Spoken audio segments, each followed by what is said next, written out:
Muito obrigada por voltarem ao podcast doutora Cristiane Kifuri, hoje sobre um assunto muito importante, que é a nossa mente ligada à parte de alimentação e aos transtornos alimentares, que é uma coisa que todos nós precisamos compreender para melhorar a nossa relação com a alimentação. E para isso eu trouxe o Dr. Augusto Goldoni, que é psicólogo, que vai se apresentar para nós. Bom dia, doutor Augusto, tudo bem? Doutora Cristiane, meus queridos, minhas queridas, muito obrigado pelo convite. Para mim é uma satisfação e realmente é um assunto importantíssimo, porque a gente precisa, para viver, se alimentar, mas a gente precisa de muito mais que o alimento do corpo. A gente precisa do alimento para o coração, o alimento para a alma, e às vezes é isso que a gente não associa. A gente pensa que são coisas separadas, mas está tudo junto. E é uma questão do mundo moderno, né? Imagem, corpo, querer agradar, querer ser bem-sucedido, em última instância querer ser feliz e ser amado. E o que a gente vai descobrir que a alimentação tem a ver com isso. E só para falar, pessoal, o Guto, vou chamar de Guto porque ele é meu amigo de infância, tá? Da minha cidade, a gente se conhece desde os 7 anos de idade. Então, vou fazer uma coisa bastante legal, mas informal também por conta disso, tá? Sim, intimista, Isso. mas sem perder a profundidade do conhecimento. Acho que fica até mais gostoso a gente conversar e para vocês assistirem também. Isso é isso aí.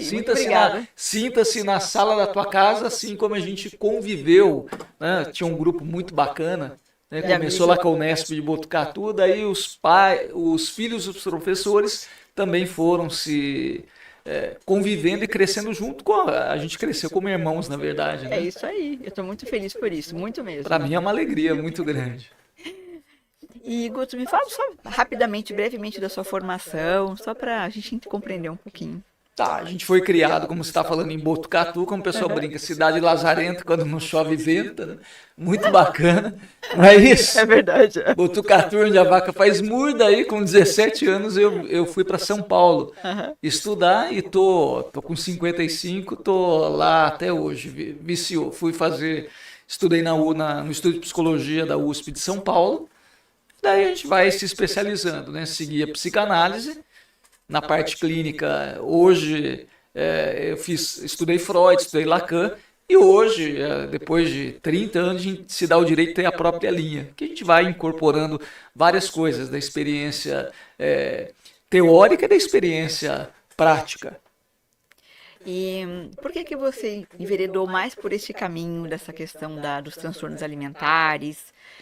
Qual a importância disso no mundo atual? Na verdade, a gente acaba atendendo bastante ansiedade, depressão, e por tabela acaba aparecendo muito o transtorno alimentar. Aconteceu, não é o principal case e o foco da minha vida clínica, né? Porque eu tenho outra vertente também. Não sei se você sabe que as coisas foram se encaixando, né? Daí, há quase 30 anos eu trabalho também com saúde mental em empresas, organizações, com promoção de saúde, com implementação de programas de saúde mental, de qualidade de vida, de prevenção. Então é muito bacana que essas duas áreas interagem, né? Se complementam perfeitamente. As pessoas, a gente tem a oportunidade de ver a pessoa na intimidade, dentro do consultório, de conhecer o drama individual e pessoal de cada um, e também a pessoa no seu ambiente. A gente passa mais tempo trabalhando que em qualquer outro setor da vida. Então, de entender o pano de fundo social e laborativo da pessoa no mundo corporativo. Então é interessante, tanto é que grande parte, hoje em dia, indicação de pacientes do consultório, é claro, o boca a boca, e também desse mundo corporativo, a indicação da medicina do trabalho, que recebe a primeira queixa e percebe o sofrimento psicológico, do RH. É muito interessante. Então, as áreas se casaram perfeitamente. Daí tem uma terceira frente, que desde 2003 eu sou escritor também.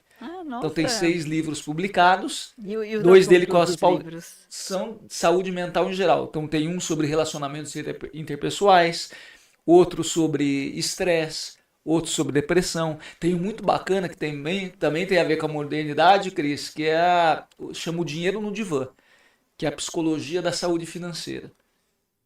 Que, como fala o professor Jorge Forbes, a vontade se resolve na planilha, o desejo não. Então não dá para você planilhar. Por mais que você leia um livro de economia, de saúde financeira, se você não segurar o teu desejo, você vai se atrapalhar todo com a parte financeira.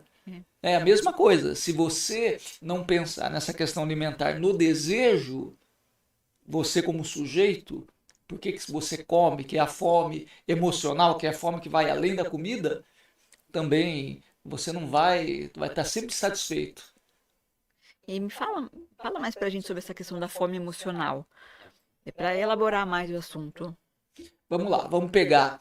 A gente citou Botucatu, né, Cris? Vamos pegar um conjunto, uma música da nossa época de adolescência, da década de 80, não é? Que é o Titãs. O pessoal deve conhecer, né? Não sei a faixa etária de quem, mas o Titãs é meio atemporal. Isso. Tem aquela música Comida. Ele fala: bebida é água, comida é pasto. Você tem sede de quê? Você tem fome de quê? Então vamos parar. Ó. Bebida é água, comida é pasto. O que remete a isso? Pelo menos a mim, remete à nossa origem animal, ao nosso lado instintivo, ao nosso lado fisiológico. A comida como o quê? Como alimento do corpo, os nutrientes que a comida traz, que precisa para a gente sobreviver. É pasto e água. Básico, a gente complica, não é? Só que a gente não tem, a gente vai além do animal, dos instintos básicos, né? Do sexo, da agressividade, da alimentação. A gente tem anseios, a gente tem desejos. Então eles colocam muito bem, né? Você tem sede de quê? Você tem fome de quê? Não é só do alimento.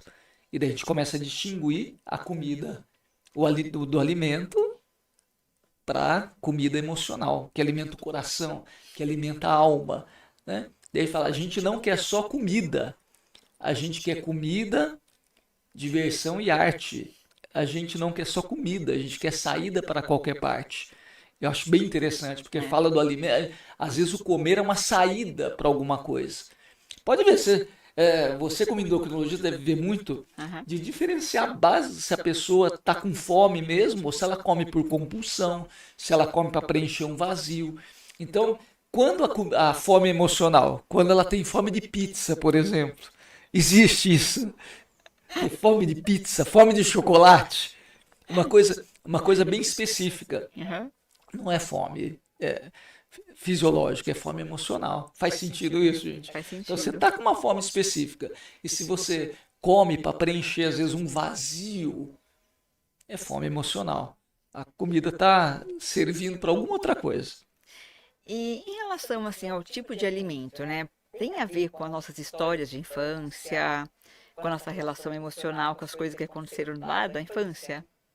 Ah, com certeza, que é a memória afetiva, né? Que você come, a comida tem um fator social muito grande, não é? A gente não está comendo sozinho, a gente está interagindo com as pessoas, a comida é símbolo de afeto. A gente que tem família italiana e no atua libanês também, as nossas culturas estão muito em torno da mesa. De ter vários pratos, né? Olha, para agradar todo mundo, tem que fazer um prato para outro. De cozinhar junto, do preparo do alimento, que com o fast food se perdeu muito esse vínculo. Tanto há umas décadas na Europa começou um movimento que se chama Slow Food, já ouviu falar? O símbolo é até um caracol, né? Que é o oposto do fast food. É a comida preparada com cuidado, desde a escolha do alimento, feita sem pressa, feita com qualidade, feita com compartilhamento. Então, às vezes você não está cozinhando, mas você está conversando com a pessoa que está cozinhando. Olha só, tem a troca, comer devagar, comer dentro de um contexto, né? Você comer devagar, que isso é importante, né? Então, o alimento também como momento de encontro, momento afetivo. E a comida tem muito isso. Tanto é que tem gente que, quando você percebe, as pessoas têm uma compulsão ou um transtorno alimentar, ou não consegue emagrecer, já fez dieta da lua, dieta do sol, tudo quanto é tipo de dieta, já passou por médicos competentes e não emagrece. Fez até cirurgia bariátrica. Uma vez eu tinha um paciente que fez redução do estômago, e ele, olha, não sei se você já pegou algum caso clínico assim, o esôfago dele virou estômago. fez a função. Por quê? Ele não conseguia parar de comer.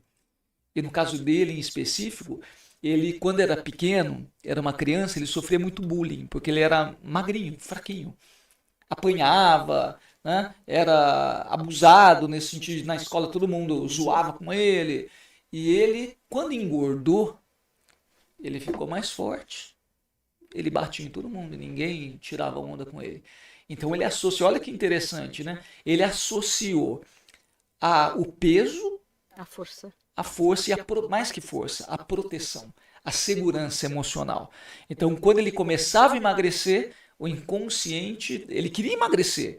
Ele não queria morrer, ele estava morrendo se continuasse comendo daquele jeito. Só que tinha um lado dele que era mais forte, que era sobreviver e se sentir seguro. Então ele engordava, ele começava a se sentir inconscientemente fraco, desprotegido, Cris.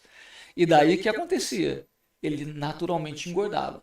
Quando na terapia a gente conseguiu resgatar isso e perceber o que a gente chama na psicanálise de significado e significante, a gente deslocou o significante força, o significante gordura, o significante proteção do significante peso.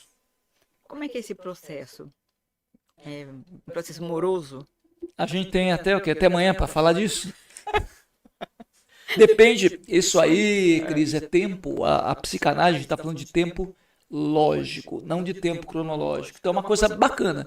Puxa, o tratamento o endocrinológico normalmente tem um prazo, não é?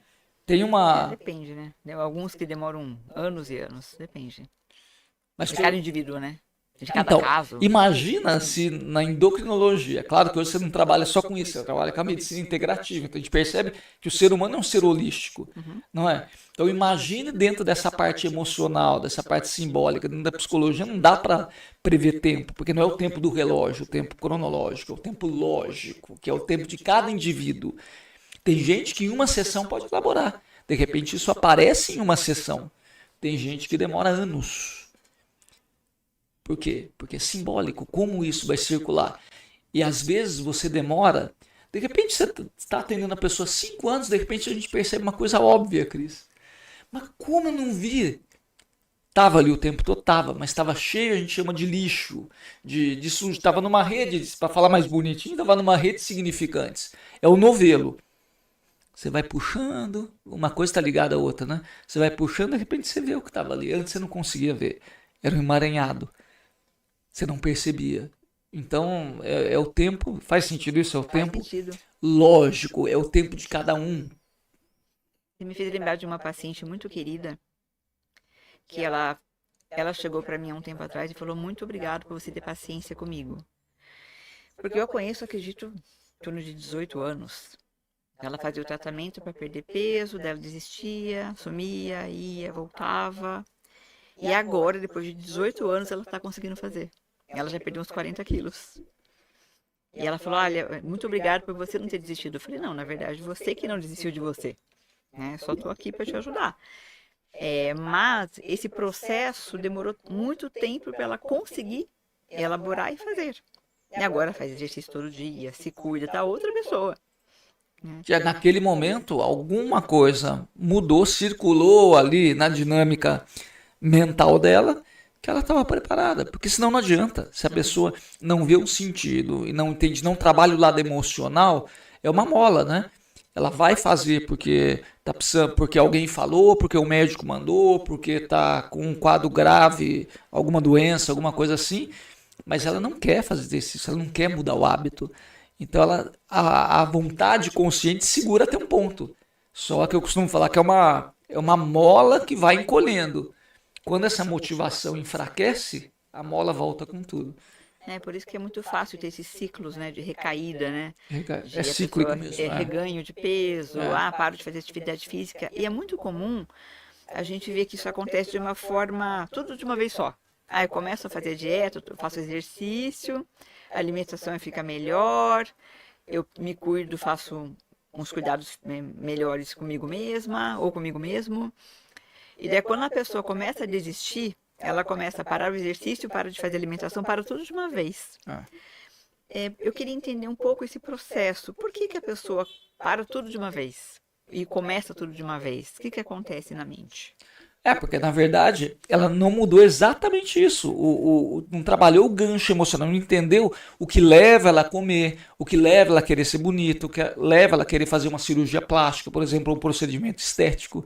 Um dia desse a gente estava com uma amiga minha também, que é dermatologista, especialista em estética, a gente estava falando exatamente disso. O programa dela, se ela estiver assistindo, a gente chama, como é que chama? Harmonização cerebral. Olha que ideia fantástica, porque tá tudo junto, né? É importante, se você quiser, fazer harmonização facial, perder peso, não é?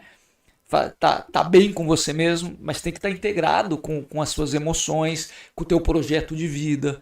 Então, você sabe melhor que eu que emagrecer e manter, emagrecer é fácil. Agora, você tem que incorporar isso como um estilo de vida. Para algumas pessoas nem é fácil perder, né? Exato, tem essa também. Para algumas pessoas é mais fácil perder do que manter. Para algumas pessoas é mais fácil manter do que perder. Porque tem pessoa que tem mais facilidade, que já está mais magra. Agora eu estou me sentindo bem e eu consigo comer menos. Só que para algumas pessoas, quando a pessoa tem que restringir muito, ela já tem mais dificuldade. E a gente vê que realmente tem pessoas que fazem cirurgia bariátrica, eu tenho vários pacientes assim, que perdem muito pouco peso. Mas que algumas realmente não comem muito, só que não conseguem fazer atividade física, porque não criaram esse hábito também já antes. E durante o processo de perda não conseguem fazer atividade física porque não gostam, não têm o hábito. E tem umas que precisam. É uma questão individual também. Tem gente que gasta naturalmente menos, né? Não é? Tem gente que acumula mais. O fator de estresse. O estresse você vai às vezes engordar sem comer muito. Porque teu organismo entende que você está em perigo, não é isso? E joga as reservas de gordura no teu organismo ali. Inclusive o diabetes precoce, né? Tá muito associado com esse lado emocional, com o estresse. Isso, o estresse, a proporção dos hormônios, dos neurotransmissores. A nossa mente é complexa. Então, a sugestão, claro, que eu vou puxar a sardinha para o meu lado, é olhar para o emocional, entender qual que se tem a ver com afeto. Tem muito, comigo tem muito isso, né? Tem a ver com afeto.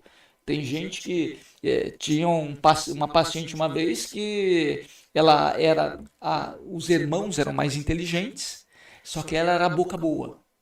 E numa família de italianos, então, tá vendo? Na mesa era o único lugar que ela se sentia amada de fato, que ela se sentia reconhecida, que ela sentia que ela era importante, que ela era mais que os irmãos até. Porque, olha como, tá vendo, fulano? Olha como fulana come bem, olha que boca boa. Ela comia para ter afeto, não era o alimento, era o amor. E o reconhecimento. Olha que interessante.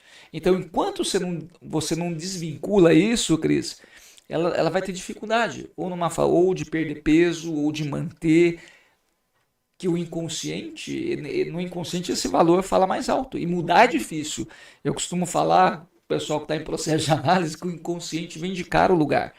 Ele não quer sair, e ele vai te pegar na curva. Você pensa que ele está morto, que você já mudou, que aquilo lá é coisa do passado, de repente a pessoa pode ter recaída comportamental, recaída de um vício, de uma compulsão. Pode ser compulsão por comida, pode ser compulsão por jogo, por drogas, qualquer coisa, porque esse padrão tá lá, né? Enquanto você não muda o padrão. Eu acho interessante, eu pensei muito sobre isso, né? O que você pensa? Das compulsões, né? Por que tem pessoa que vai mais para um lado, compulsão por exercício, compulsão por sexo, ou por alimento, ou por compra? E eu falei assim, nossa, por quê, né? Que tem esse caminhos diferentes.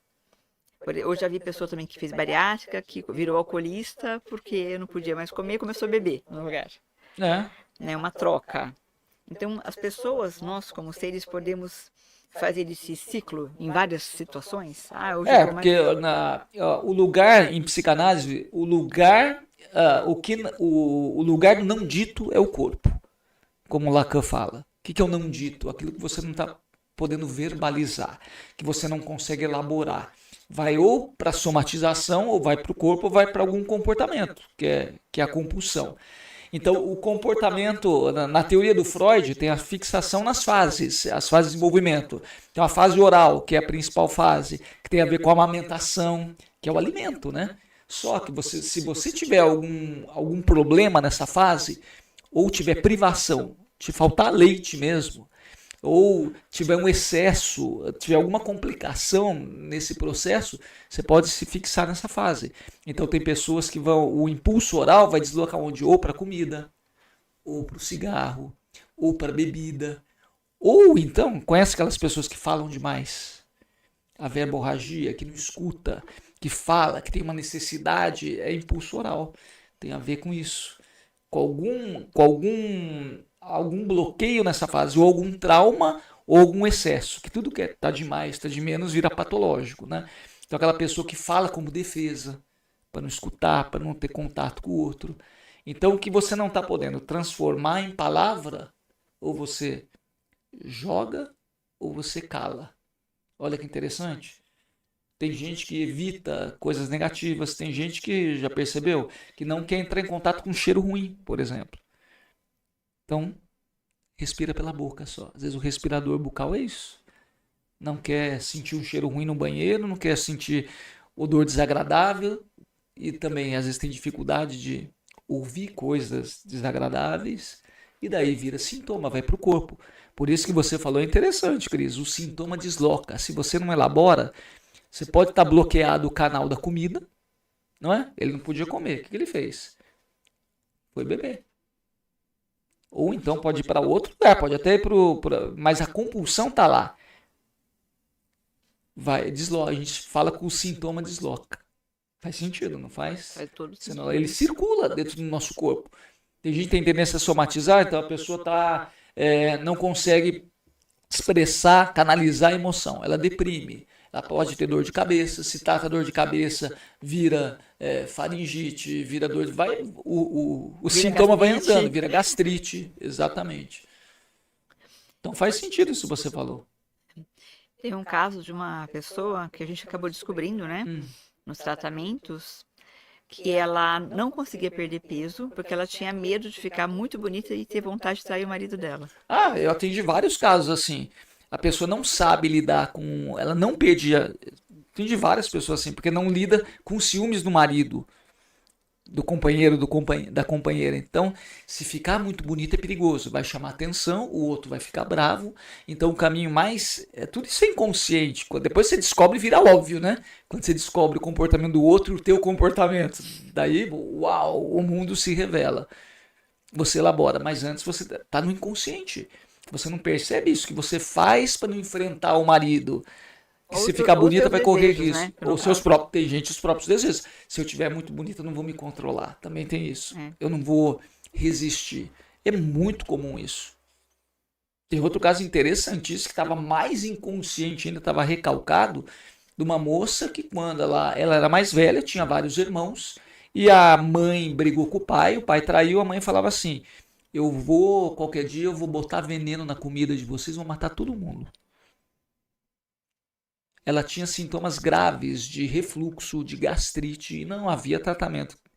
Claro, por quê? Olha só, daí veio à tona que essa pessoa, ela lembrou da cena da infância, ela experimentando a comida dos irmãos, com medo, se não tinha veneno. Então a comida era um veneno, não era um alimento, não era nutriente, era risco, era perigo. Então imagina aquela comida descia queimando.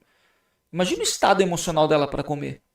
Nervosismo que ela passava, então virou padrão isso aí. Ela nem lembrava, ela recalcou essa memória. E dela não tinha dificuldade para comer. Então. Tinha dificuldade para comer e quando comia efetivamente fazia muito mal. O organismo dela já devia estar todo preparado para rejeitar a comida e para expelir. Olha só, o refluxo voltava. Quando ela descobriu isso, percebeu que ela não corria mais risco, daí foi... É até bonito, né? É triste porque olha quanto tempo a pessoa sofreu e por uma associação que ela fez. Naquele momento ela estava correndo risco e a comida representava um risco muito grande. Então é uma defesa, né? Inconscientemente a gente se defende, tem várias defesas. Só que a gente não percebe, à medida que a gente evolui, que a tua defesa não é mais adaptativa. Te dar o exemplo, é como você ir de armadura para cama. Para guerra, é normal, você está dentro de casa com a armadura, mas a gente às vezes não percebe isso. Fica desadaptativo, fica disfuncional. Tem muito mais guerras internas, né, do que guerras externas, né? Sim. Os transtornos que a gente fica de traumas, né, da infância Isso. e várias outras a coisas. gente tem né, mais trauma que a gente imagina. Não tem como. O segredo é elaborar, olhar. Olha que chance bacana a gente está tendo aqui, né, Cris? De olhar, a gente está falando da parte endocrinológica, da parte médica, mas olhar para o lado emocional, que tá junto. A gente é um ser, não dá para separar, a gente separa. Nas especialidades a gente separa, e nas profissões separa por questão prática e didática, mas está tudo junto.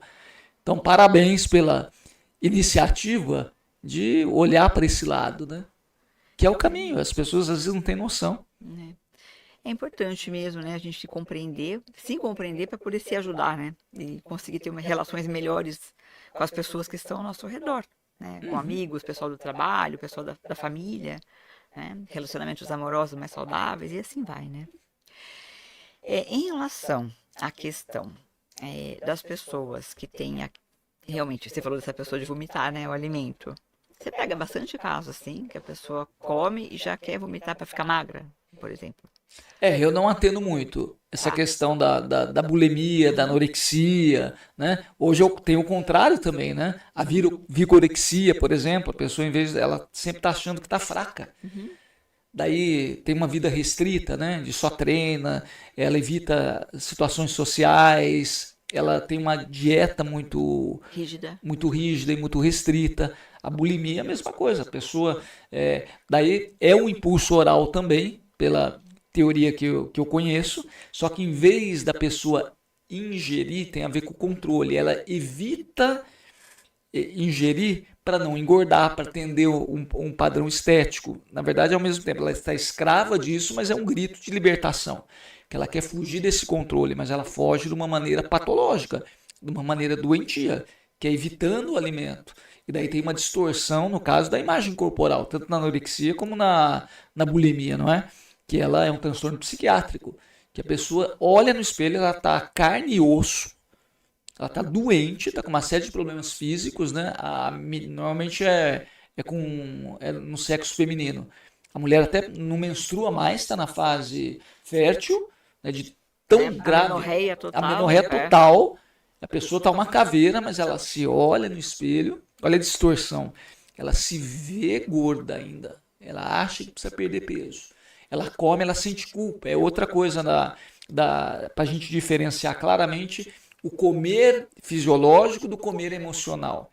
Normalmente, às vezes, culpa, a pessoa esse ciclo, né? Ela da compulsão, ela come compulsivamente, daí sente culpa, daí entra num ciclo saudável, daí volta, um ciclo que não tem fim, enquanto não elabora a emoção que está por trás. Com a sua experiência muito grande, né, de tempo trabalhando com essas questões emocionais, por exemplo, quando vocês sentem que aquele paciente, aquele cliente de vocês, além da questão da elaboração emocional e afetiva, também tem que tomar um medicamento para melhorar essas questões, tomar um antidepressivo, como é que vocês sentem isso? É feeling, dá para perceber que a pessoa vai além do emocional, a mente já está abalada, um pensamento acelerado, um distúrbio de sono, uma compulsão alimentar, não consegue controlar, um surto psicótico, você percebe que vai além da questão, que ela não consegue nem ter calma e tranquilidade para articular um raciocínio. Ela está presa naquilo. Quando tem algumas patologias associadas, como a gente está falando, distúrbio de sono, uma gastrite muito forte, são vários fatores que um profissional experiente, consegue perceber e ver a limitação. Assim como um psiquiatra vai ter consciência que só a medicação não vai segurar, é limitada. Tem que associar com a psicoterapia. Então você percebe a hora de intervir, de sugerir que a pessoa procure um médico para tratar essa questão. A questão física que apareceu, seja uma questão endocrinológica, seja uma questão psiquiátrica, isso é muito visível. E dá para perceber, quando a pessoa começa, quando ela adere ao tratamento médico, o tratamento psicológico também tem outra dimensão. Porque atrapalha mesmo, né? Atrapalha, né? E é muito comum a gente perceber, né, na endócrino, que tem muitos medicamentos que mexem com a questão psiquiátrica mesmo, que dão muito ganho de peso. Então é muito complicado também. Porque tem um paciente que fala, olha, eu tinha 20 quilos a menos. Aí a pessoa tem que lidar com a questão de tratar o transtorno e ainda sabendo que ganhou muito mais peso do que gostaria de ter ganho. Para começar tudo de novo esse processo. Então, eu acredito que seja bastante difícil também, né, para a mente da pessoa. Falar, olha, eu queria ter perdido 20 quilos e isso eu ganhei mais 20 quilos. O medicamento muitas vezes realmente reduz a libido, a maioria deles, né? E, então, como lidar com isso? Vai sendo tratado particularmente com cada paciente. O que é a prioridade no momento? Porque não adianta também ela não tratar uma depressão e se precisar de medicação, ela vai conversar. Por isso que é importante ter uma boa relação médico-paciente, de vocês fazerem anamnese, de conversar com o paciente, não é? Importante, muito importante. Que é conjuntamente a cura da alma também. Né? Ninguém é só corpo, ninguém é só a fisiologia, como a gente falou no começo. Então essa escuta clínica, que é a mesma escuta psicanalítica, que a gente desenvolve muito, escutar o desejo da pessoa, o que ela quer. Então você tem que ter uma boa interação do teu médico para discutir tudo isso. E pior, né? A gente vai envelhecendo, vai precisar de vários remédios em várias especialidades. Então, de repente, tem um médico de família, um clínico geral ou um geriatra para fazer essa ponte. Não dá para... O sonho de qualquer farmacêutico é desenvolver uma droga que não tem assim, efeito colateral. Mas você mexe de um lado, se regula do outro. E o mesmo remédio, não é verdade isso? Não dá o mesmo efeito em pessoas diferentes. Então vai ter que ser conversado isso, vai ter que ajustar. No caso dessa pergunta, a pessoa está com uma depressão. Então, alguns antidepressivos efetivamente tiram libido, engordam, mexem com toda a parte hormonal. O que é prioridade naquele momento? A pessoa tem que decidir. E a gente decide em conjunto. Ela vai questionando. E até porque se não tratar a depressão, não vai emagrecer. E vai ter vai ter problemas adjacentes também. E sobre de humor também, que a pessoa, né, tem vários ciclos durante o dia ou durante o mês de ansiedade e depressão, né? Isso, desconta na comida. Se não tratar a ansiedade, como é que vai... Se não tratar uma compulsão, se não tratar uma ansiedade, como que vai aderir a um tratamento medicamentoso? Como vai mudar de hábito alimentar? Como vai aderir ao exercício físico? Então daí você vai conversando. Assim como tem pessoas que precisam parar de fumar, mas naquele momento a gente fala, não é o momento de tirar o cigarro da tua vida, porque é a única válvula de escape. É uma válvula de escape que não é saudável? Com certeza. Mas vai tirar, a pessoa está com problema no trabalho, está com problema de relacionamento. Como é que você tira o cigarro dela? É utópico. Pelo contrário, vai gerar mais uma frustração, que ela vai tentar parar, não vai conseguir, vai se sentir mais para baixo ainda. Então não é um momento assim, a gente questiona, será que é um momento de você emagrecer, de você tomar um remédio, de você mudar o hábito? Ou primeiro resolve esse problema e depois a gente parte vamos ver o que é estrutural, o que é prioridade. Não é? Que no mundo moderno a gente quer fazer tudo ao mesmo tempo, e quer ser o imediatismo, é a dopamina digital, não é? Não tem isso? A satisfação do impulso de forma imediata. E o alimento às vezes tem isso. Você põe para dentro para tapar a fome emocional, para preencher uma carência, para acabar com a sua ansiedade. E a gente sabe que tem coisa que não dá para ser imediata, né? Eu estava num evento na feira hospitalar na quinta-feira passada. Foi muito interessante. Que era exatamente transtorno mental e a hiperconectividade de hoje. Você está falando hoje no TikTok, como é que chama? No WhatsApp a gente acelera, não tem velocidade 2? Sim. No YouTube, se alguém achar que a gente está falando devagar, vão acelerar a gente lá no YouTube, não vai? O Spotify acelera. Só que no pessoal, daí uma pessoa da plateia falou o seguinte, daqui a pouco estão pegando a nossa orelha. Acelerando a orelha. Acelerando, não dá vontade, tem isso, dá vontade de se acelerar, mas não dá. Então, na vida real, né, Cris? Você não pode acelerar certos processos. Embora a mídia social diz que a gente tem que satisfazer o desejo imediato, que a gente tem que acelerar, que a gente tem que viver conectado, o mundo real não é assim. Daí a pessoa não desenvolve o quê? A paciência, a autoconsciência, a autopiedade, de você ser compreensivo com você mesmo.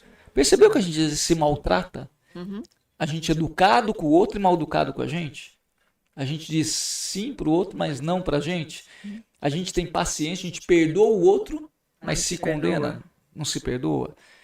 Não é? Então, no mundo real, às vezes tem que ter paciência de você...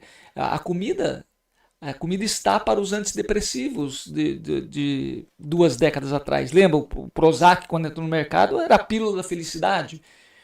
Não é? Prometia. Não existe isso. Hoje tem muito suplemento, muita coisa que é prometida a felicidade para a pessoa, o corpo perfeito, o procedimento estético perfeito, que vai resolver tua vida. Não vai. É tudo marketing, né? Na verdade... É marketing é pontual. É marketing pontual. As coisas... esse tipo de coisa passa muito rápido, né? Em relação, por exemplo, a suplemento melhor... o nutricionista que eu trouxe aqui, esportivo, ele falou, agora o queridinho do momento é tal coisa, mas esse queridinho do momento vai passar. E aí você vê aquela propaganda massiva sobre alguns suplementos que pode salvar a sua vida e você ser perfeito. Eu já cheguei a ver até pessoas vendendo a ideia na internet que se a pessoa usasse testosterona, a vida dela ia brilhar novamente, né? E daí um paciente falou, nossa, eu achei que ia acontecer isso comigo, que minha vida ia ficar brilhante realmente depois que eu usasse testosterona. Então a pessoa, quando percebeu isso, se frustrou muito. Se frustrou e às vezes toma uma medicação que adoece, ela é saudável, ela fica doente, né? Às vezes é a negação dos limites. Isso. Às vezes é válido, claro. Uma vez eu atendi um paciente que estava com um quadro de depressão. Só que não combinava, ele não tinha histórico de depressão na família, não tinha o perfil depressivo, mas estava com um quadro depressivo. Daí foi investigar, ele estava com déficit de testosterona. Daí ele voltou a brilhar, né? Voltou a ter energia, voltou a ter ânimo para fazer as coisas, que era pontual. Eu me lembrei de um caso então, também. Se te prometer a felicidade eterna, a juventude eterna, o emagrecimento é hábito, né? Eu me lembrei de um caso de 30 anos atrás também, que na época não se falava muito sobre essas questões de junção da mente com o corpo, né? O pessoal colocava muito separado, olha, estudava na faculdade lá a parte física, psiquiatria ficava do outro bloco lá longe, né? Como se fosse uma coisa... Escondida. Exatamente, quando tinha, né? Eu nunca esqueci esse caso, que eu fui chamada na época que eu fazia clínica médica por um psiquiatra, que fazia residência de psiquiatria, porque ele achou que o paciente poderia ter algum problema endocrinológico. E ele estava certo. O cara tinha hipotiroidismo, talvez há 20, 30 anos, não sei. Só que ninguém sabia, nunca ninguém foi pesquisar. E tratava o paciente como esquizofrênico. Daí, ou seja, quando descobriu, começou a tratar o hipotiroidismo, mas também tinha a questão psicológica a ser tratada. Então, agora, eu acho que nós estamos numa fase de mundo que já está juntando mais esses processos, está começando a elaborar melhor, né? Está mais integrado. Tem entendimento. Inclusive, essas novas gerações falam tanto metem a boca no Gen Z, né? Que é complicado, trabalha, principalmente no mercado de trabalho, essas pessoas que não lidam com frustração, mas tem um lado bom que eles valorizam o lado psicológico, eles não têm preconceito em relação à psiquiatria. Você vê até umas certas rodas que eles contam como se fosse uma vantagem tomar remédio psiquiátrico. Olha o remédio que eu estou tomando, e falam com orgulho, eu vou na psicóloga, eu vou no psicólogo. Isso é legal, né? Porque a nossa geração tinha muito preconceito, até falta de conhecimento, e não integrava, né? Isso. Então, o conhecimento é muito importante, né? Para a gente integrar e elaborar o que a gente é. Porque a gente fala assim, o que é ser feliz, né? É tão relativo, né? O que é ser feliz no mundo de hoje. Então, as felicidades muito momentâneas acabam muitas vezes trazendo dissabores. Quando a gente é impulsivo para escolher uma coisa, impulsivo para escolher um alimento, impulsivo para escolher um relacionamento ou qualquer coisa. E em relação à questão dessas pessoas que realmente têm essa dificuldade de mudança, você fala assim, olha, você precisaria elaborar seu pensamento, fazer um tratamento a longo prazo. É muito comum, pelo que eu vejo, as pessoas começarem a fazer terapia e pararem muito rápido. 1 mês depois, 2 meses depois, a pessoa está ótima e vou parar de fazer que está tudo bem comigo. O que você pensa sobre isso? Tem duas coisas. Primeiro, a resistência, que é difícil mesmo você encarar tua própria verdade, você gerar qualquer tipo de mudança. A gente é ser humano, a gente tem uma tendência a ir para a zona de conforto, não é? O ser humano quer evitar dor e quer ter prazer, não é isso? As duas coisas movem, se a gente pegar duas emoções básicas, é isso. Então, às vezes é complicado você lá gerar uma mudança. Então, tem uma resistência psicológica. Você está sofrendo, o pessoal fala, é zona de conforto. Não, é zona de desconforto. A pessoa não está feliz. Às vezes ela até está com sintoma, está doente. Mas às vezes por desconhecimento, não saber do que se trata uma terapia, não saber do que se trata a psiquiatria, a pessoa não vai, não procura ajuda, está resistente. É muito comum, Cris, a gente vê, às vezes você faz uma palestra, a pessoa, puxa, gostei de você, me identifiquei, estou precisando, pega o cartão. Hoje é tudo virtual, né? Depois de um ano você volta lá, puxa, eu não fui, eu lembrei que eu estou precisando. Volta no terceiro ano, puxa, acho que é um sinal, né? Você voltou aqui a terceira vez, outra pessoa indica. Uma vez um paciente chegou lá, olha, acho que até daqui a pouco Deus vai baixar aqui e vai mandar eu te procurar. Porque você já foi 3 vezes na minha empresa. O padre da minha igreja citou teu nome, o meu amigo citou teu nome. Eu vi você na televisão. Ah, peraí, né? Agora é para eu ir. Então tem uma resistência. Primeiro é isso. Outra coisa, a pessoa pode desistir porque você toca, quando a pessoa está muito resistente à mudança, quando você toca no ponto-chave, que a pessoa não tem, que dói, ou que a pessoa aí, a encruzilhada, ou ela muda, ela para. Porque tem um lado dela que não quer mudar, ela reclama, e são as pessoas que mais se queixam, que estão sofrendo com sintoma, que estão infelizes no casamento, que estão infelizes na profissão. Essa pessoa, às vezes, tem uma resistência tremenda. Tem a chiva e tem um lugar simbólico ela ser vítima, ela reclamar, ela alimentar a dor, né? Ela se identifica como sujeito desse lugar. Então, quanto não mudar o lugar, se não fizer análise, não vai mudar o lugar, olha a armadilha. E é muito difícil ela aderir a um processo de análise, entrar efetivamente em análise. E tem aquela velha história do ser humano, né? Quando a gente não percebe a falta, a gente não vai sentir. Quando você melhora, exatamente o que você falou, a pessoa começa a fazer terapia, começa a tomar medicação, o que vai acontecer com ela depois de um mês? Vai voltar o brilho da vida da pessoa, né? O cara do testosterona. Nossa, minha vida... vou economizar o dinheiro que eu estou pagando com a terapia. Puxa, o remédio está tirando minha libido, eu estou engordando, não vou emagrecer, vou para academia ou vou fazer outra coisa que vai... Dela tem a recaída, porque não consolidou. É o tempo de cada um. Quanto mais inconsciente tiver, quanto mais antigo for aquele padrão, mais tempo vai demorar. Outras coisas vão mudando. Não é que precisa mudar tudo para a pessoa ser feliz. Mas aquilo lá ainda está no inconsciente da pessoa. Ainda é um padrão mental. Não é, às vezes não é assim que muda. Claro que a vida dela, percebendo algumas coisas, ela vai mudar.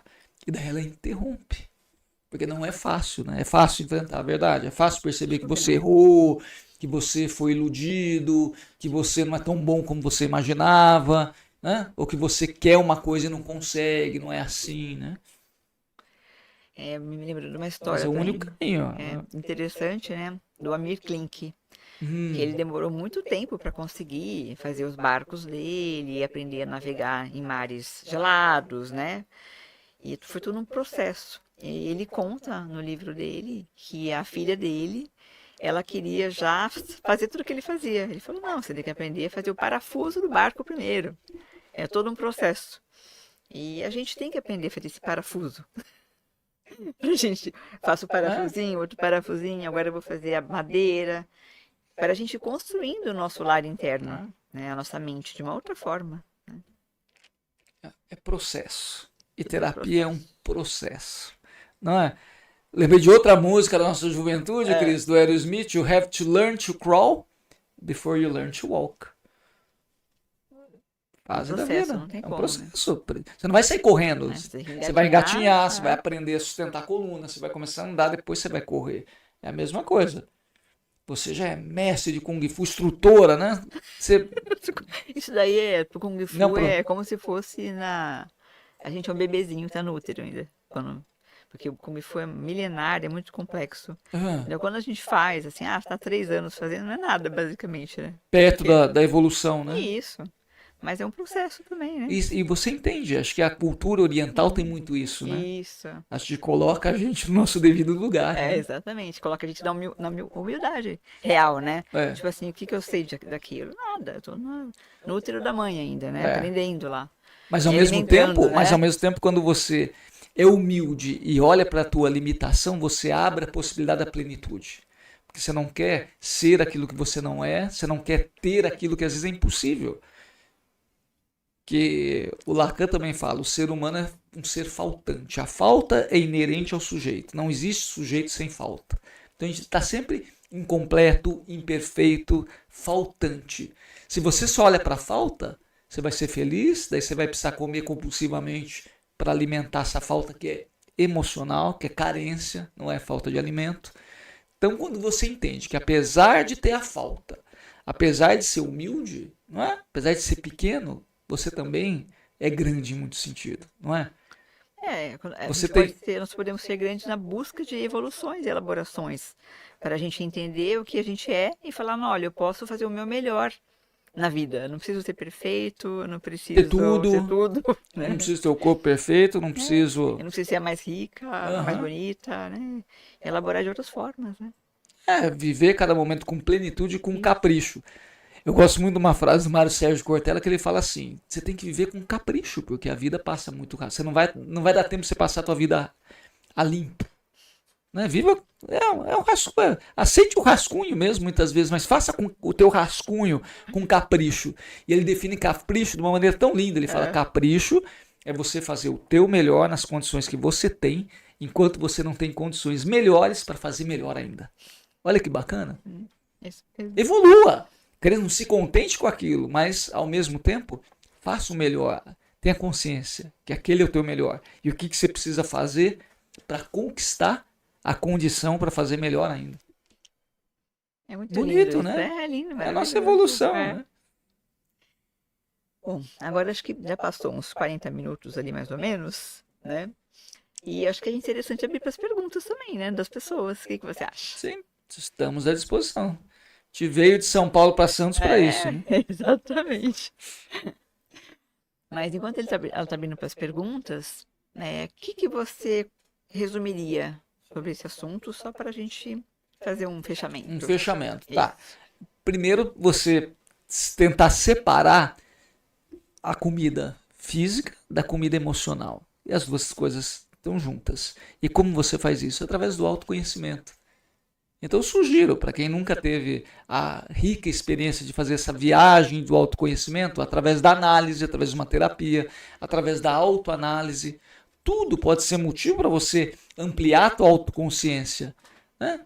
Esse podcast, não é? Tem gente que pode ter tido um insight, pode, através das coisas que a gente falou, ter se identificado, ou identificado alguém que ela pode ajudar.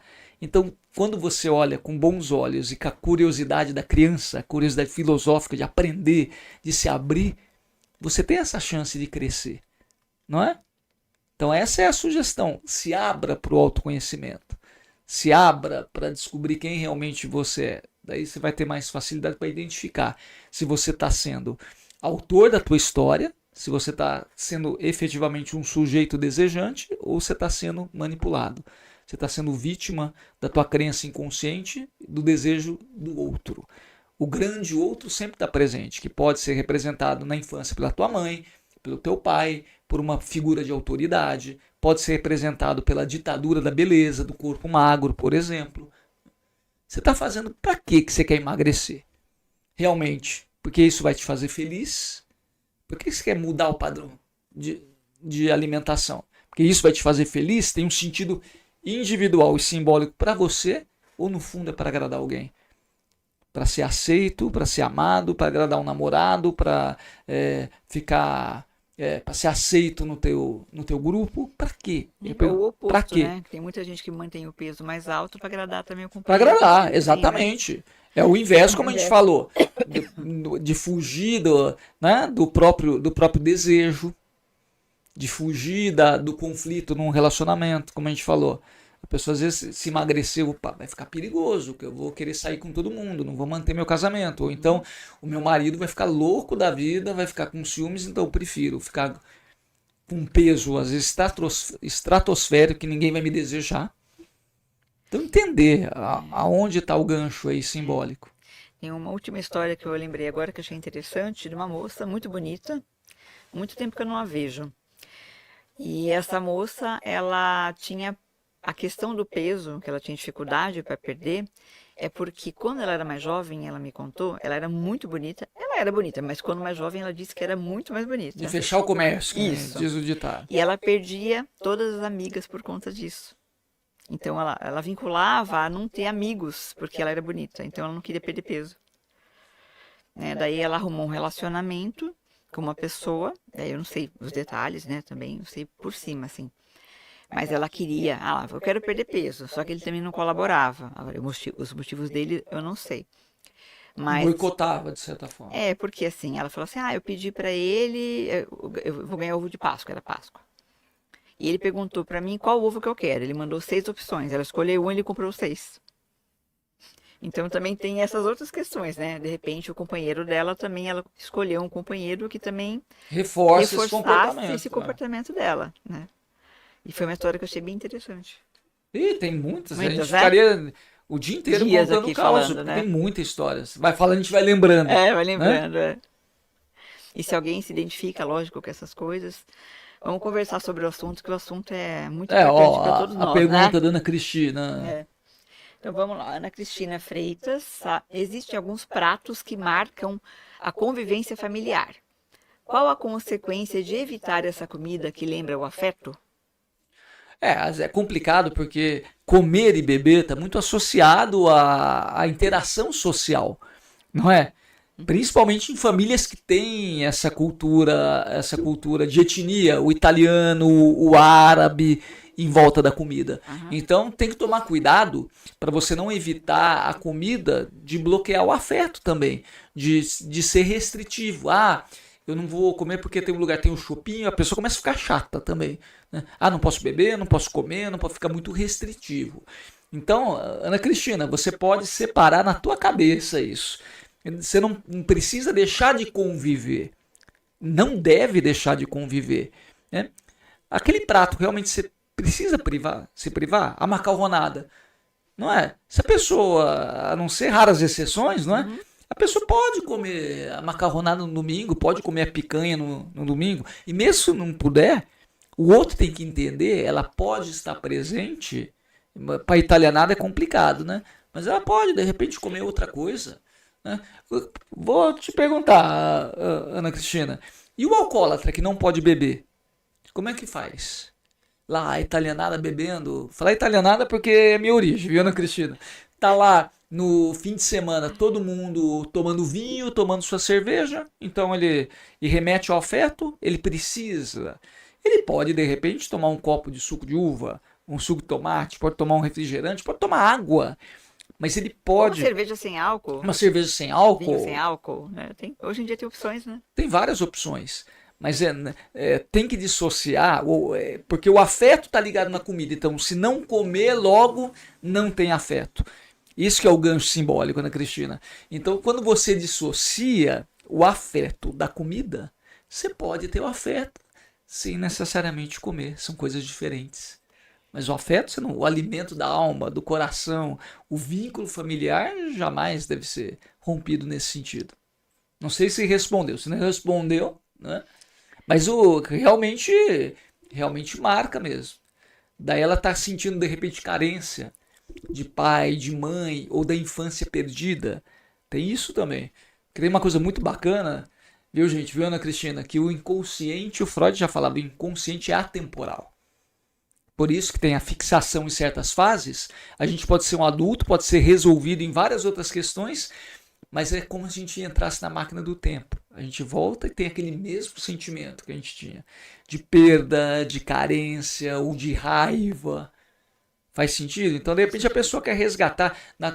A comida, ela come para o quê? Para resgatar, de repente, para viver de novo o momento que ela era feliz. Só que não existe. É ilusão. Porque ela comendo, ela vai voltar a ser feliz necessariamente? Não obrigatoriamente. Não. Faz sentido desvincular, tirar aquele significante daquele significado. Quando você tira efetivamente, ele perde o poder. Né? Comer não necessariamente tem aquele sentido, que nem pessoa, mesma coisa, vale para tudo. A pessoa que quer ficar rica, mas ela se boicota. Você percebe às vezes a comparação até, é poder, né? Comida, dinheiro, etc. Tinha um paciente que ele deixou de ser, ele era um ótimo executivo, foi empreender, faliu vários negócios, se associava com a pessoa errada, investia errado. A gente percebeu que tinha a ver com a mesa, com a família. Eles estavam lá em família almoçando, jantando, a mãe falava, todo rico é desonesto, olha o seu fulano da padaria, da mercearia, né? Então, não é mais fácil um rico entrar, um camelo passar pelo buraco da agulha do que o rico entrar. Então, é um valor que a pessoa incorporou, ele queria ficar rico, obviamente, só que o valor moral, o valor religioso era mais forte. Então, quando esses valores, porque estavam na mesma caixinha, estavam atrelados ao mesmo significado, quando eles entravam em conflito, ele escolhia pelo discurso da mãe à mesa.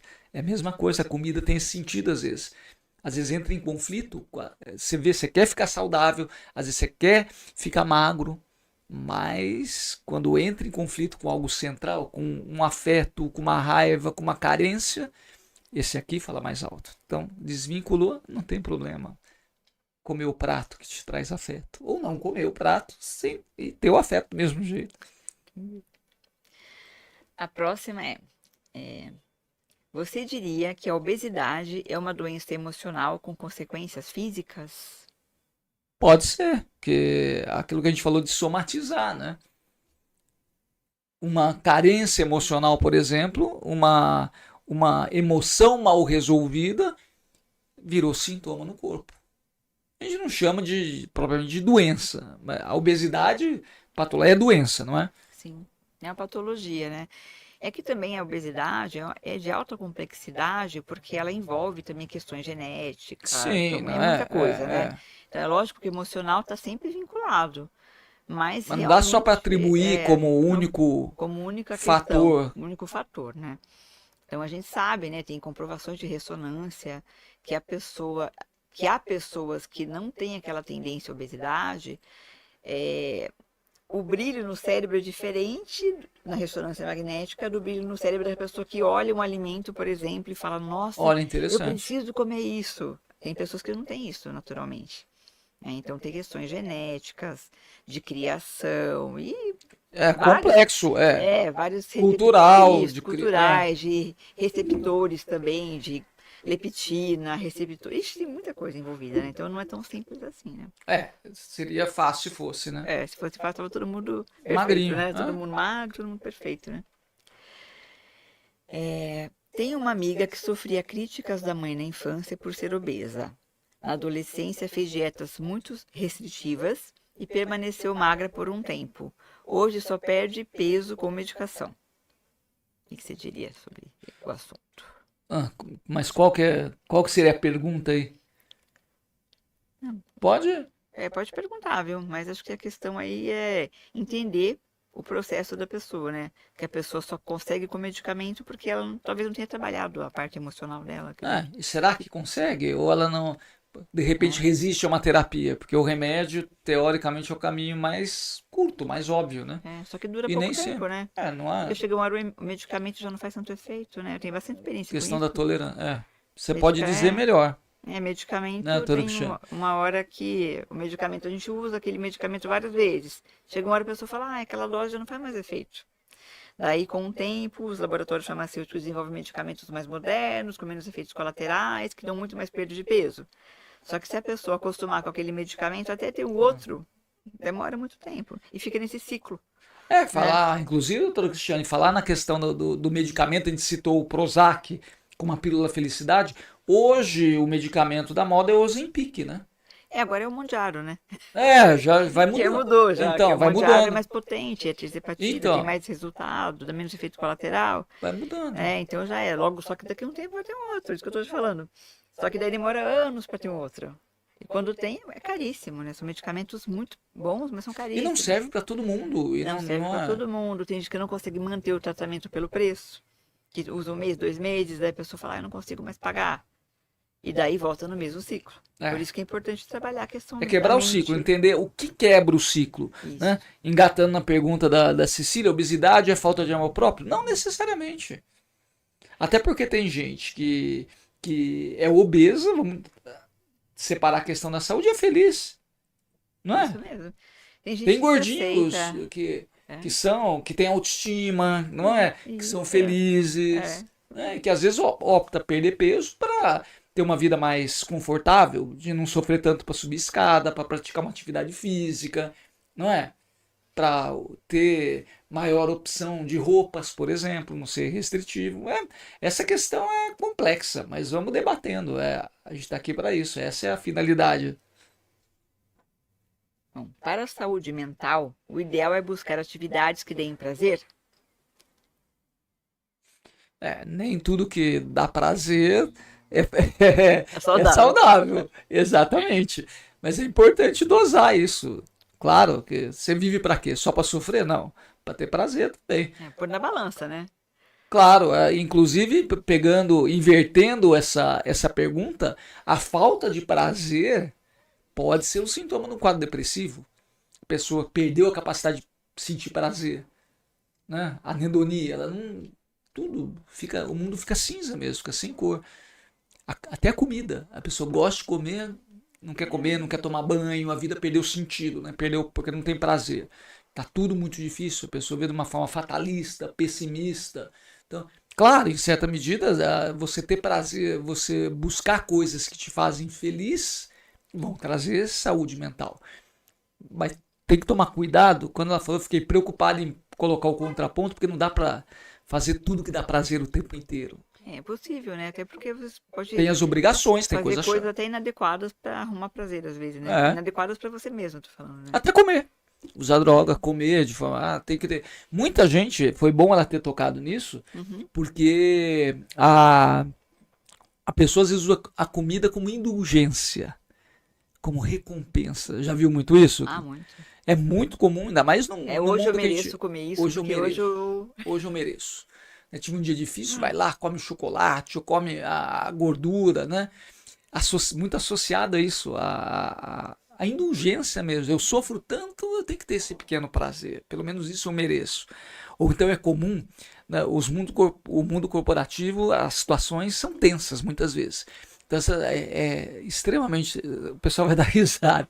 Você vai se identificar. Você está numa reunião, tomou a bronca do chefe lá, a pessoa corre na gavetinha, abre lá, tira o bombonzinho. Recompensa.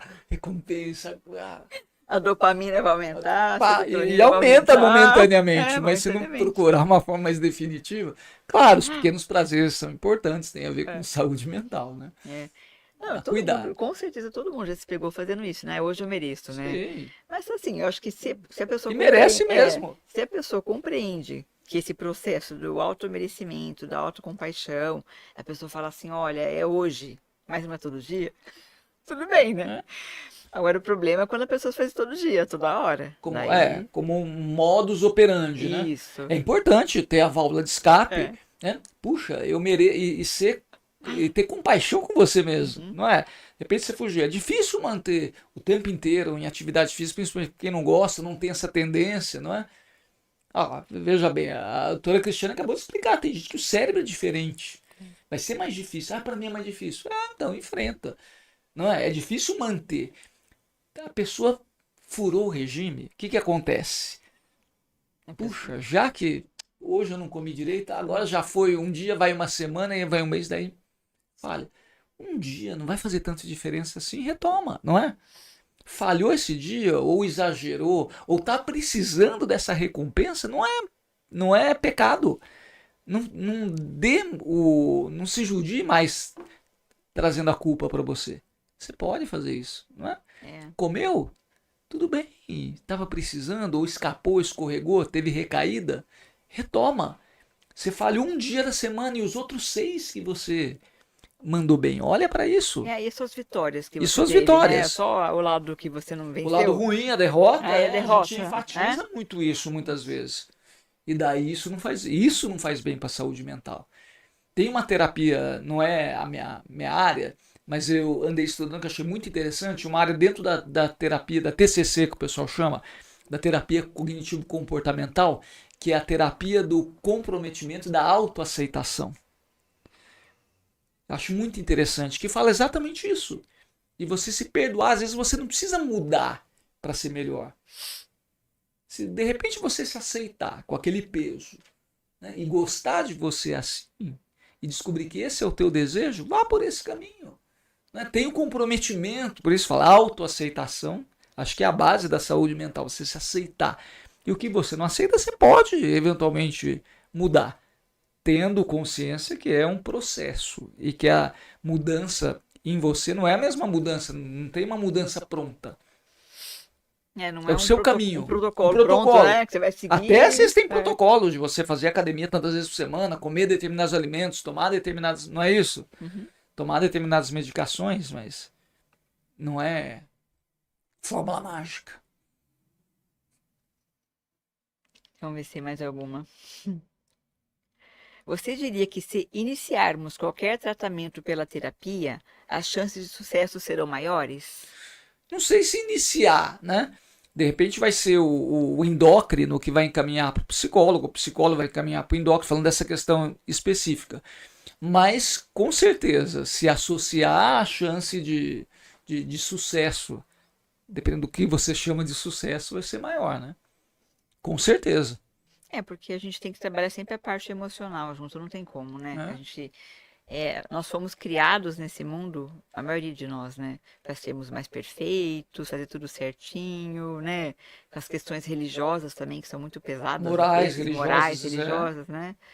E daí a gente acaba tendo essas questões do inconsciente, que estão sempre mostrando, olha, peraí, isso aqui não foi legal que você fez, olha. Inclusive falou tem um abuso religioso. Você sabia que tem um abuso espiritual? O que você quer dizer com abuso espiritual na sua visão? Assim? A gente fica preso num ciclo de violência, num ciclo abusivo. Pega a violência doméstica, por exemplo. Tem a violência física, que é a última fase dos ciclos. Então tem a violência psicológica, a violência moral, a violência financeira. E tem até um tipo de abuso, uma vez eu vi uma advogada falando disso, uma delegada, inclusive, interessantíssimo, que é o abuso espiritual. Então a pessoa chega na comunidade religiosa e o pastor fala para ela, por exemplo, não, o que Deus uniu, o homem não separa. Você tem que aguentar, o teu marido é assim, você não pode se separar dele. Mesmo sendo uma pessoa às vezes violenta, um psicopata, uma pessoa abusiva, Deus vai dar um jeito de tirar você dessa. Deus vai prover. Então isso melhorar sem você e a pessoa, até juridicamente, é cúmplice. Se houver um feminicídio, por exemplo, é cúmplice. Então tem que tomar cuidado, agora transpondo para a gente não divagar muito, né, Cris? Transpondo para a questão alimentar, às vezes a pessoa é refém até de um abuso, de uma crença que é religiosa. Isso é muito comum, na verdade, né?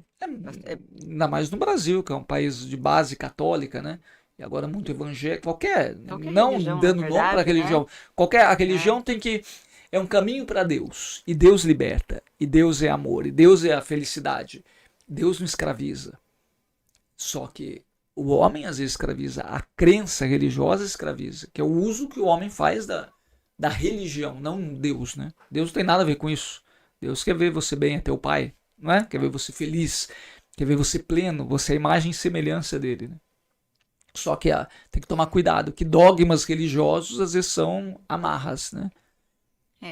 E essas amarras às vezes faz a gente começar a se questionar, né? Quando você quer fazer uma mudança, você fala, nossa, mas se eu fizer essa mudança na minha vida para uma alimentação melhor, nossa, como é que vai ficar minha família comigo? Né? Tem muito isso também.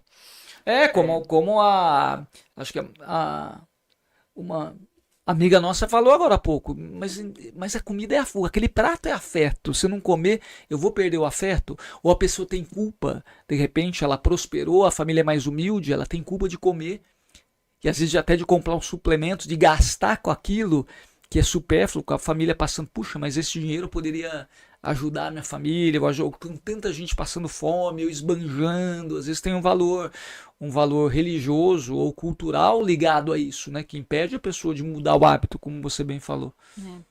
Tem uma outra história também que eu lembrei, numa sessão de Theta Healing que eu estava fazendo, que a moça também tinha dificuldade para perder peso, e daí durante o processo acabamos descobrindo que ela se lembrou, né, durante o processo, na realidade, que quando ela era mais nova, ela tinha uma dificuldade financeira com a família e ela não podia comer quase nada. Tinha que escolher o que ia comer, né? Não tinha condições de comprar o que ela queria. E ela se lembrou que quando ela conseguisse um emprego melhor, oportunidade melhor, um quadro gerencial, tal, da empresa que ela conseguiu um emprego, que ela ia comer o que ela quisesse. Só que ela tinha esquecido disso. Quando a gente estava conversando na sessão, ela falou, nossa, eu lembrei disso agora. E foi quando ela começou a engordar. A privação, né? Porque ela começou a ter um ganho melhor, um quadro de, tipo assim, um emprego de gerente lá na empresa. Ela falou, daí ela começou inconscientemente a comer o que ela queria comer muito mais e engordar. Não tem limite. Porque agora eu tenho que comer tudo que eu não comi. Isso, porque ela a já privação... tinha colocado isso na ideia dela há muito tempo atrás. Olha, quando eu conseguir, eu vou fazer isso. Só que ela nem lembrava mais. Entendeu? Quando ela caiu a ficha, ela falou, nossa, eu disse isso há 10 anos atrás. E tô sendo honesta comigo mesmo. Tô cumprindo o que eu prometi. Exatamente. Ela não precisa necessariamente fazer isso, né? Olha que... Ela não lembrava que ela tinha dito isso. Só lembro. Não lembro, mas ficou lá no subconsciente dela. E daí quando ela teve a oportunidade, porque ela passou privação, agora acontece muito isso. O medo, muita gente passou fome, tem que comer enquanto... É um padrão muito comum, você já deve ter visto, né? Já. A pessoa que teve privação, essa moça, de certa forma, teve privação.